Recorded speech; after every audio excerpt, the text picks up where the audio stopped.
தெய்வம் சொல்லிட்டாரு, என்கிட்ட வந்தா தான் உன் ஆத்மா என்ன செய்யும்? பிழைக்கும். என்னுடைய சத்தத்தை கேட்டா தான் உன் ஆத்மா என்ன செய்யும்? பிழைக்கும். என்னுடைய வசனத்திற்கு செவி கொடுத்தா தான் உன்னுடைய ஆத்மா என்ன செய்யும்? பிழைக்கும். ஆனா இன்னைக்கு தெய்வத்துக்கிட்ட வராம ஆத்மா பிழைக்கும் நினைச்சிட்டு இருக்கிறோம். இல்ல, தெய்வத்துடைய சத்தத்திற்கு செவிய சாய்க்காம உன் ஆத்மா பிழைக்கும் நினைக்கிற. இல்ல, தெய்வத்துடைய சமூகத்திற்கு வராம உன் ஆத்மா பிழைக்கும், பிழைக்காது.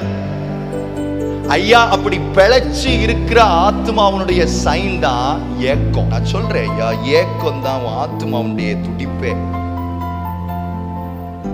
வாஞ்சையும் ஏக்கமும் என் ஆத்மால இல்லைனாலே முடிவு பண்ணிக்கணும், என் ஆத்மாவோட கண்டிஷன் சரியில்லை.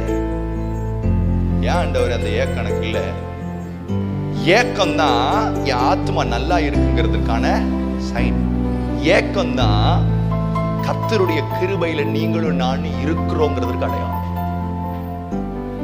சும்மா தேவ கிருபை என் மேல இருக்கு, தேவ கிருபை என் மேல இருக்குன்னு சொல்லிட்டே இருக்கிறோம்ல. இல்ல இல்ல இல்ல, அது பிளைண்டா நம்பாதீங்க. நான் சொல்றேன், தேவ கிருபையில நாம இருக்கிறோங்கிறதுக்கு ஒரு அடையாளம் என்ன தெரியுமா? ஆண்டவர் சொல்றாரு, என்கிட்ட வந்தன்னா உன் ஆத்மா பிழைக்கிறது மாத்திரமல்ல, இன்னொன்னு சேர்த்து சொல்றாரு, தாவீதுக்கு அருளின நிச்சயமான கிருபைகளை உனக்கு என்ன செய்வேன்?